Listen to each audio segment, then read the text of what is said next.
everyone, I'm Aastha and today's episode is actually an answer to a question that was posed to me. And that is, how does this concept of the divine feminine work with career-oriented alpha women who are ambitious, who want to achieve things? So here goes. Okay, so at the outset, yes, there is a lot of talk about the divine feminine, the divine masculine, and traits that each one possesses. And in a nutshell, if I was to break down what the yin really represents or stands for, it's primarily nurturance, receiving, stillness, connection, flow, intuition, vision, right? And that's the hallmark of the divine feminine. But we all have the divine feminine and the divine masculine. The soul per se doesn't have a gender. Yes, we have chosen to incarnate and express a certain gender format. However, we have both these pools of consciousnesses in different proportions depending on how our life path was supposed to be or is supposed to be, what our purpose is, what our calling is. And these pools of consciousness are available and we are supposed to dip into it at will, and that only happens when the two are actually working beautifully in harmony.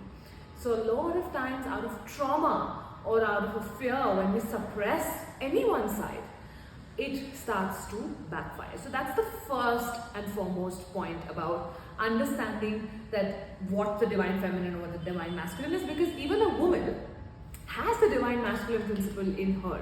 It's not to say that you don't have that in you, but you've chosen to incarnate in a woman's body. So when you tap into the feminine energy, something will naturally flow, right? So now then by that logic, if the woman is just the nurturer, the receiver, then a lot of women misunderstand it as, okay, then are we just supposed to like stay at home and live off my partner's salary or whatever, or just be domesticated? Well, no. Again, it's the starting intent with which you do anything. Even if you're working, a woman, when she works out of a space of nurturance, out of a space of wanting to nurture her, say, employees or her team, or she works out of a space or intent of nurturance. When she thinks of nurturing her team, her employees, even thinks of nurturing her project, instead of just providing and looking at, oh, I'm the breadwinner, it works better for a woman's flow. Similarly, she's a visionary. So a woman envisions, and don't you think that's important at work? Of course it is. The larger picture comes from the divine feminine. Now, knowing through connectedness, through empathy, understanding, which are also divine feminine traits, she is able to understand what person can do what.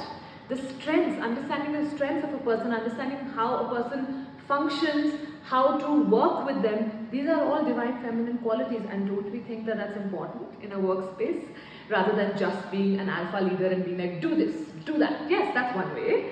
But the divine feminine works differently. She works softer. But it's like water, right? Water doesn't stand like strong and be like, come my way, I will show you. No. It's soft, it's flowing, but it always finds its way around. And those are the traits of the divine feminine, and that's how, even though you have a career, you can be extremely successful. It's just that the space needs to be that of nurturance, connection, flow, empathy, envisioning, getting things done, being okay to be still when something hits you rather than immediately, acting before thinking. The divine feminine thinks before acting, and that's, again, isn't that a trait that's important in a career space or in an ambitious space? Of course it is.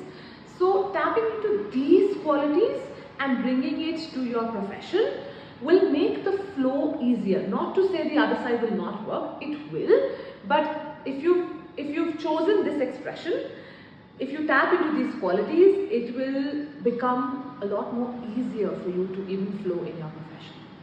I hope that answers it. Thank you.